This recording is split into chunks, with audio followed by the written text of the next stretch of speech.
Today is Friday, November 11th. What to know about a glimmer of hope for Americans' budgets. Inflation seems to be slowing down a bit, and investors are taking notice. Also, how the balance of power is taking shape in Congress as midterm results keep rolling in.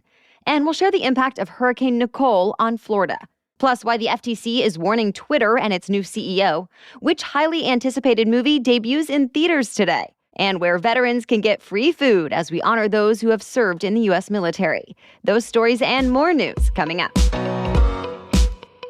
Welcome to The Newsworthy. All the day's news in around 10 minutes. Fast, fair, fun, and on the go. I'm Erica Mandy. Thanks so much for being here. You ready? Let's do this. We start today with what's actually a positive sign about inflation. It looks like the trend is easing up a little, although it's still going to be a while before most people feel a lot of relief.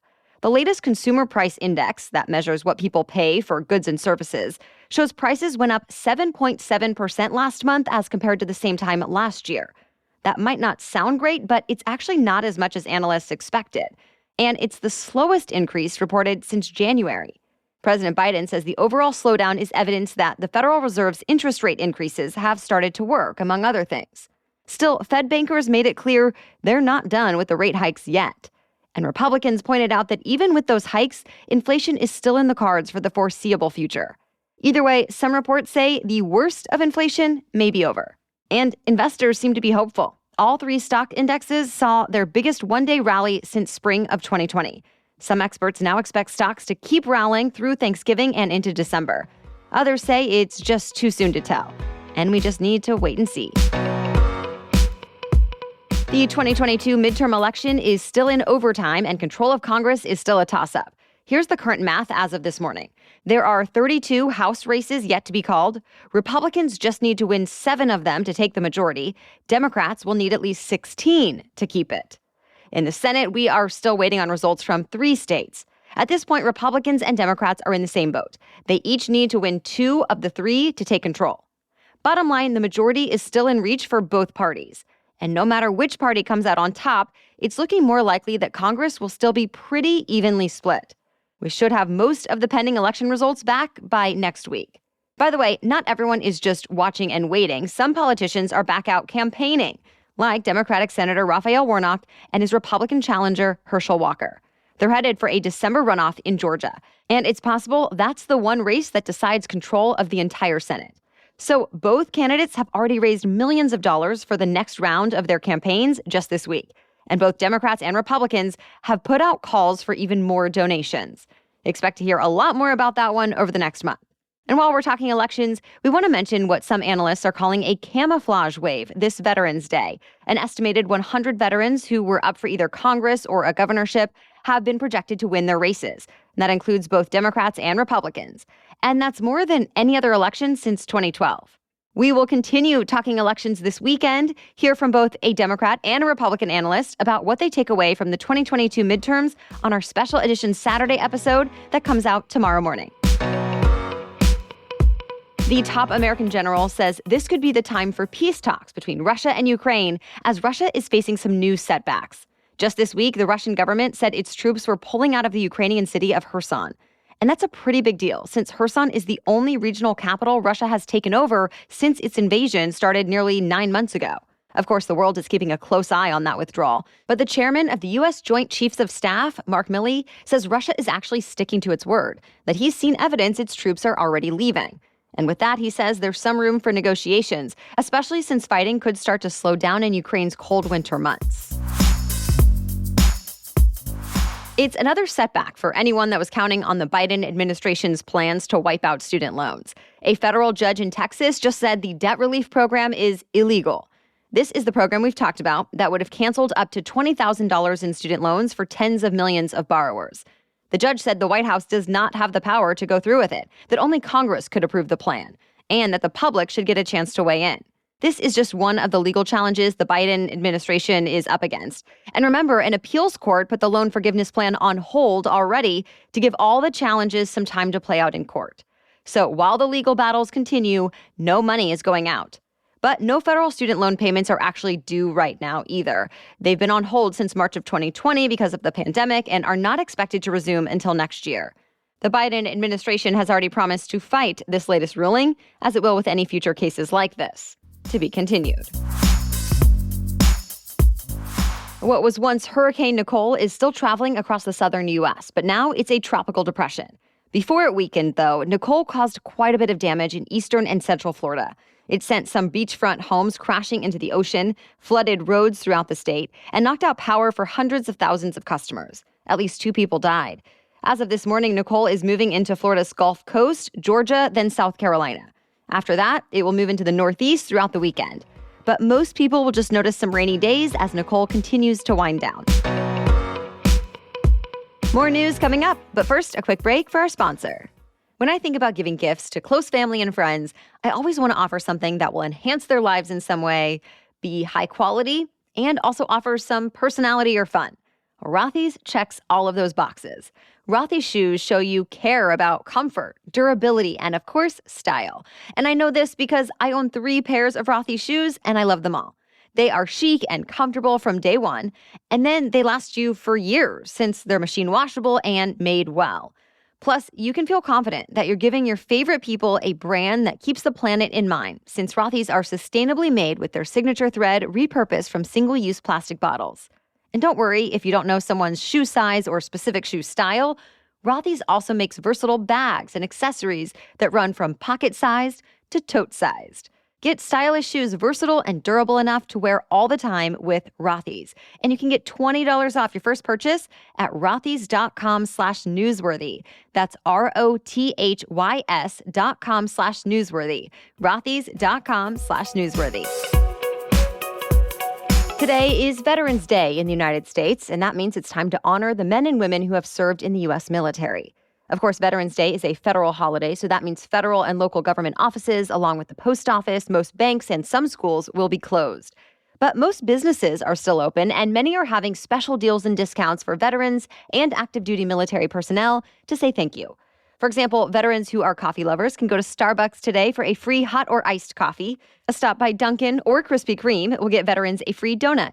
Wendy's, Denny's, and IHOP are giving out free breakfast options. Applebee's and Olive Garden are giving out free entrees. Again, these are just some of the many freebies for veterans and service members available today. The owner of the Washington Commanders football team is facing legal trouble. The D.C. Attorney General filed a consumer protection lawsuit against the team, its owner Dan Snyder, the NFL, and the league's commissioner. It accuses them of lying to fans and D.C. residents about an investigation into a toxic culture of sexual harassment within the franchise. Several women have made accusations against Snyder and other team officials. D.C.'s Attorney General says the Commanders and Snyder also entered a secret agreement with the NFL to bury the findings and keep their profits up. The Washington Commanders' lawyers are calling the allegations a big exaggeration. They said they look forward to letting the truth be heard in a court of law. Snyder is already looking to sell the organization. The Twitter turmoil is far from over. Now multiple executives have quit, and there's a new warning from federal regulators. Here's what's happening. Before Elon Musk took charge, the FTC fined Twitter for mishandling users' personal information to target them directly for advertising, and it gave Twitter some new rules to follow. Well, now the problem is the company's top privacy, security, and compliance officers all just resigned.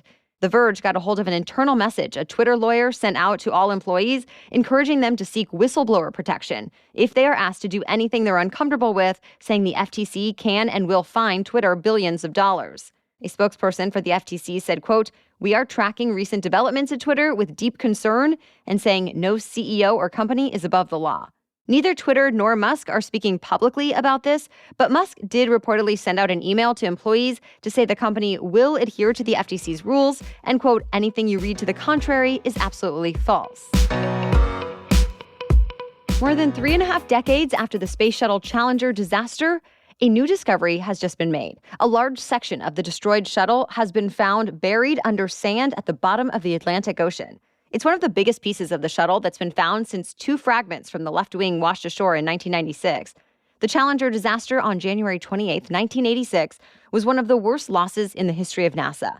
All 7 crew members on board were killed when the shuttle exploded shortly after takeoff. Scientists have blamed a faulty seal in one of the rocket boosters for the catastrophic event. Over the years since, less than half of the shuttle has been recovered. Comedian Chris Rock will have the honor of being the first comedian on Netflix to stream his show live across the platform. The special is expected to air sometime early next year worldwide. Rock has done other specials on Netflix before, but never like this. If it goes well, we could see other comedians and performers streaming live on major platforms like Netflix in the near future. However, if you want to watch one of the most highly anticipated movies of the year, you'll have to go to the theaters. Black Panther 2: Wakanda Forever premieres today in movie theaters across the country. Many fans are interested in seeing how the movie is going to work without the main character. Actor Chadwick Boseman played the Black Panther, but as you may know, Boseman died of cancer in 2020. Critics seem to approve of the latest superhero flick and how it handles this sensitive subject. Eventually, the movie will make its way to Disney+. That's it for the main news today, so now it's time for Feel Good Friday, when we bring you one extra feel-good or positive news story before the weekend. But first, a quick break for our sponsor. I've had to find more doctors lately since I was pregnant, and then once I had my son, he needed a pediatrician, and when our insurance changed, my dentist was no longer in network, so I needed a new one. And let's be honest, it can be hard to find the right doctor for our own specific needs, personalities, and schedules. Oh, and of course, insurance. And yet, it's a really important decision. Well, I always at least check out ZocDoc as part of my research process. ZocDoc is a free app that shows you doctors who are patient-reviewed, take your insurance, and are available when you need them. Go to ZocDoc.com, check out doctors that could be right for you, and if it looks like a great fit, book an appointment in person or remotely that works for your schedule right on the app. Go to ZocDoc.com/newsworthy and download the ZocDoc app for free. Then start your search for a top-rated doctor today. Many are available within 24 hours. That's ZocDoc.com/newsworthy. ZocDoc.com/newsworthy. Now back to Feel Good Friday. On this Veterans Day, we are talking about how a couple acts of kindness for a 97-year-old veteran have touched hearts all around the world. In a video posted to TikTok, a man named Isaiah Garza walks up to the senior citizen and invites him to go to Disneyland with him. The 97-year-old veteran is caught by surprise, but he says yes. The two then head into Disneyland, going on rides, singing songs, and having the time of their lives. The surprise trip was arranged in advance by Garza and the veteran's caretaker.